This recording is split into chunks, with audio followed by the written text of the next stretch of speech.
Nadia Sollogoub. Merci beaucoup, Madame la Présidente.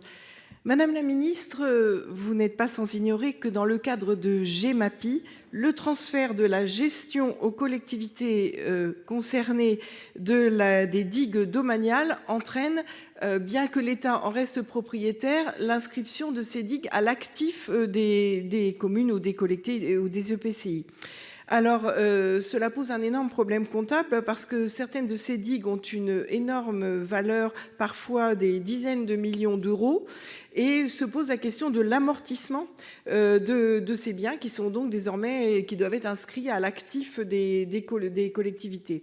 Donc voilà, j'attire votre attention et surtout, il faut trouver une solution parce que on comprend tout à fait la logique d'inscription dans le temps et d'inscription dans un entretien de ces ouvrages et le fait de les inscrire est parfaitement logique. Cependant, leur amortissement risque de déséquilibrer complètement la comptabilité des collectivités et ça pose un problème majeur. Donc voilà, je vous alerte sur ce point et je vous demande quelle solution vous pouvez y apporter. Merci, chers collègues. Pour vous répondre, Madame Valérie Létard, ministre chargée du Logement. Merci Madame la Présidente. Madame la sénatrice Nadia Sollogoub. Tout d'abord, permettez-moi de vous dire que j'excuse François Rebsamen et je vais vous livrer la réponse qu'il a préparée à votre attention. Alors, le principe de la mise à disposition de digues domaniales à titre gratuit à la commune ou l'EPCI compétent pour la défense contre les inondations et contre la mer a été rendu effectif depuis janvier 2024.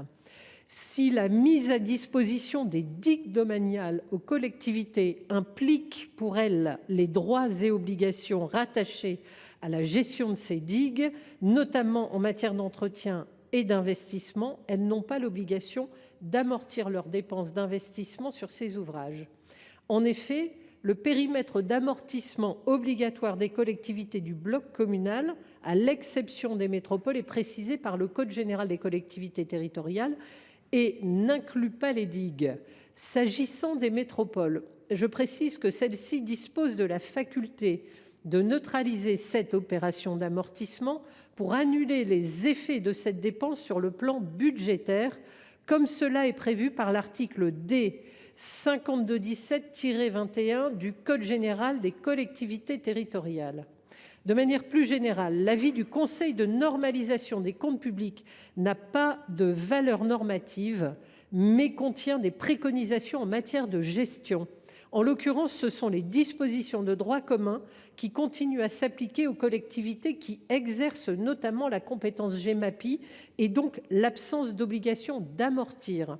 Ainsi, comme vous pouvez le constater, les dispositions en vigueur permettent aux collectivités de s'adapter aux enjeux comptables du transfert de gestion des digues. Voilà la réponse que je peux vous apporter, Madame la sénatrice. Merci, Madame la Ministre. Madame Sollogoub, 55 secondes. Je vous remercie beaucoup, Madame la Ministre. D'abord, je pousse un ouf de soulagement. Par contre, je pense qu'il faudrait quand même clarifier les choses parce que j'ai encore un communiqué de presse de ce mois d'avril de l'Association des maires de France qui dit que le transfert de la gestion des digues domaniales aux intercommunalités illustre bien une situation compliquée. Déjà, l'État lui-même n'avait pas amorti, mais bon, je comprends mieux pourquoi. Un an après ce transfert, les collectivités concernées rencontrent toujours autant de difficultés de gestion et semblent dans un flou assez important concernant en particulier cette inscription à l'actif et donc, comme on l'a évoqué toutes les deux, cette obligation d'amortissement. Et il semblerait que la réponse ne soit pas claire pour tout le monde. Et voilà, il faudrait que le gouvernement puisse avoir une doctrine claire qui puisse rassurer les communes et ne pas mettre en péril les comptabilités, les systèmes comptables. Merci. Merci, chers collègues.